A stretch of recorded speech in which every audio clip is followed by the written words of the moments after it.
S'inscrire sur un réseau social avant 16 ans, oui, mais à une condition, avoir l'accord de ses parents.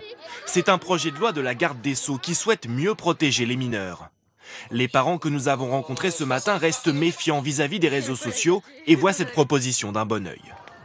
Un enfant, qu'il ait Facebook, c'est une chose, mais il faut qu'il soit contrôlé par ses parents. Il ne faut pas qu'il passe sa journée sur Facebook, il ne faut pas qu'il y ait n'importe quoi d'écrit sur Facebook. Ça peut très vite dériver.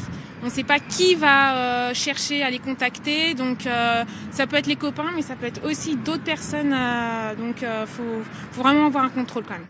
Aujourd'hui, l'accès est interdit aux moins de 13 ans. Malgré cette limite d'âge, 26% des 9-10 ans et 57% des 11-12 ans sont inscrits sur un réseau social au moins. Chez les 15-24 ans, ce chiffre passe à 88%.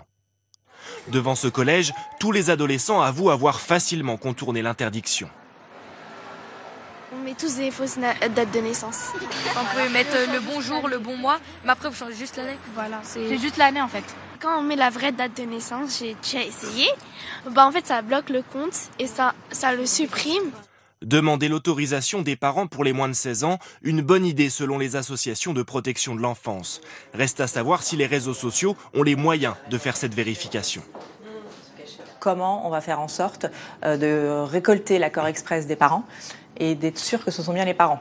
Donc ça fait déjà 2 questions. Et comment, et quand, et est-ce que c'est tout le temps, est-ce que c'est juste une fois, voilà, donc tout reste en suspens, donc on attend de savoir ce qui va se passer. Pour certifier que l'utilisateur a bien 16 ans, plusieurs solutions sont évoquées. Envoyer une pièce d'identité ou encore une visioconférence avec la personne qui souhaite s'inscrire.